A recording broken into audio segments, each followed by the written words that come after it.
Relisons la Tétrabible de Ptolémée. Je la lis sur Internet, d'ailleurs.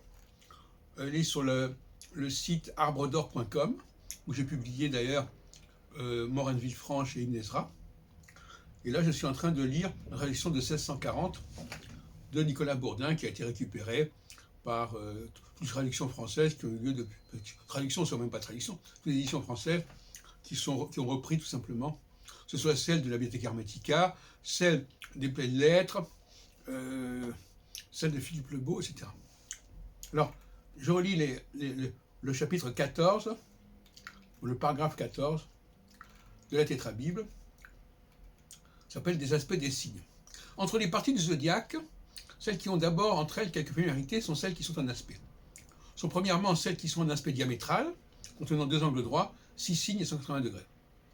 Deuxièmement, celles qui sont en aspect trigone, contenant un angle droit et un tiers, 4 signes et 12 degrés.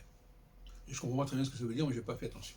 Troisièmement, celles qui sont en aspect quadrat, contenant un angle droit, 3 signes et 80 degrés.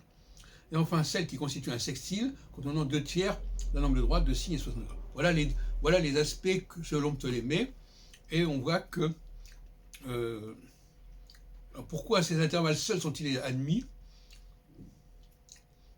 Alors il explique pourquoi il y a l'aspect d'opposition, diamétral, c'est d'opposition.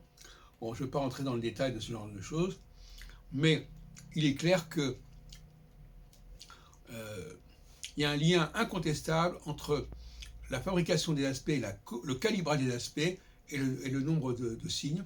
Ce qui veut dire que les signes servaient, effectivement, comme on le voit ici, c'est vrai, servaient à déterminer les aspects. Tant de signes entre deux planètes, tel aspect. Tant d'autres signes, tel aspect, etc. Ça me paraissait important de le préciser.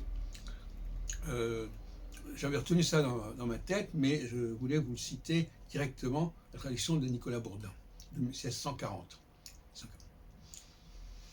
Maintenant, on voit bien que Kepler s'est planté en voulant, en disant voilà, puisqu'on a divisé par 2, par 3, par 4, pourquoi pas par 5?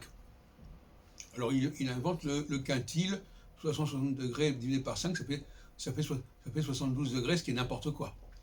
Ou le biquintile, 144 degrés. Il n'avait pas compris le lien intrinsèque qu'il y avait entre les planètes, enfin entre les aspects et les signes.